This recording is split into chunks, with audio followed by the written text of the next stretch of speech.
Alright, so today, we're gonna be checking out the balance adjustment for Blue Ocean Neon. Just a few hours ago, they actually made some changes, specifically when it comes to her burst. So we're gonna be taking a look at these changes and how good it actually is. So looking at the patch notes, they basically said that they heard and read the players' concerns about how bad Neon's skills were, so they decided to make changes, specifically when it comes to her burst. And over here, you have the numbers for the balance adjustment. To put it simply, they increased the values from 13 up to 22. So for level 1, it went from 6.5 to 19.5, which is a 13% increase, and then level 2 went from 7% up to 21%, which is a 14% increase, and so on. They also expanded the explosion range for full hydro shot.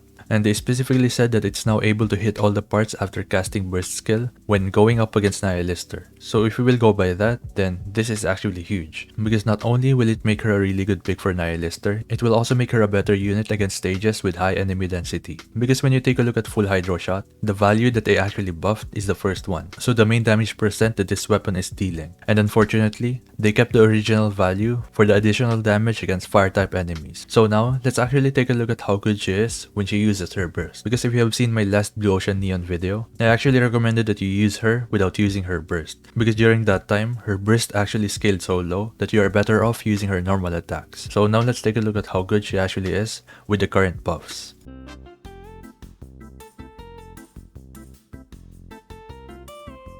Alright, so after running it a few times in the EX stage, and as well as in the shooting range,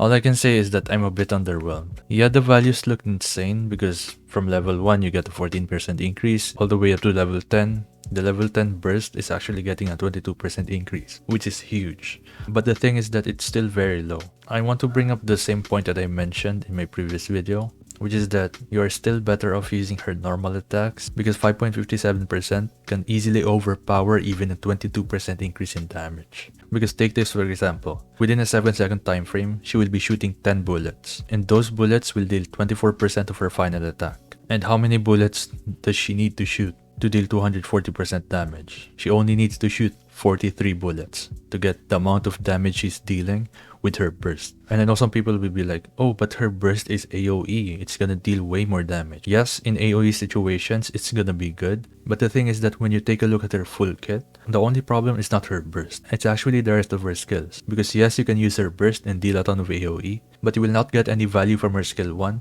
if your enemy doesn't have boss parts, and you're also not getting value from her skill 2 if your enemy is not weak against water. So yes, they increased the range for her burst, which in their words, it can now hit all the breakable parts when you're fighting Nihilister, which to me actually sounded good at first, but after testing, how it works is that it only hits all the enemies within a certain range. So if you hit an enemy at close range, it will only hit all the enemies in close range. Well, almost all the enemies in close range. And the same thing goes when you hit enemies in the mid range and long range. So it's not like when you hit one enemy, it's gonna hit all the enemies on the field. It doesn't work that way. Alright, so I actually just finished recording, but I actually thought of something that might be useful when you're thinking about pulling for this character or you're trying to figure out how good this character is. So based on the patch notes, we all know that they increase the damage when it comes to her burst. And they specifically said that they expanded the explosion range for the burst ability, full hydro shot, and they give an example. It now hits all the parts after casting the burst ability when fighting against Nihilister.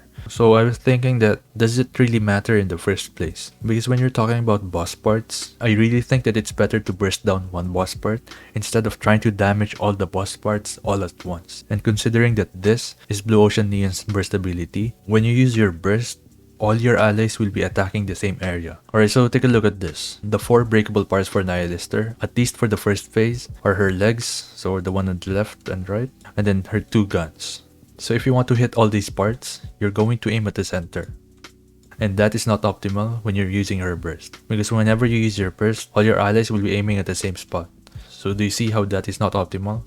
It's 100% way better if you aim at the actual boss part, so that you can deal the most damage. And some people might argue that, oh, you can just aim at the turrets because it's near the center, so you can hit all these. But the thing is that the turrets actually have the most HP. So if anything, you would want to go for the 2 parts on her legs instead of the turrets. So because of that, I really think that her burst is still not good, even with the buffs. So yeah, back to the video. So in short, yes, they buffed Blue Ocean Neon's burst, but in my opinion, it's not enough to actually make her a good pick or a must pull. But that is not to say that you will not see some improvements, because at the end of the day, her numbers now, at least when it comes to her burst, is way better than the one we had before. And lastly, I don't really see this making much of a difference when it comes to how good she is in different types of content. It will make her slightly better in stages with high enemy density, but that's about it. She is still going to be a character that you will only use in boss stages that have breakable parts and are weak against the water element. So yeah, if I were to rate this buff, I would give it a 4 out of 10 because her burst is only a small part of her issues. If I were to make changes, I would at least get rid of one of the skill conditions. So at least get rid of the parts damage so that it straight up gives her additional damage regardless, or even better, just keep the parts damage and make the damage a strong element as a general damage buff to any type of enemy. But that is just my hopeful and honest opinion. So yeah, let me know what you think about these buffs, and as always, don't forget to leave a like, comment, subscribe. Thank you so much for watching, and I'll see you on the next one. Peace.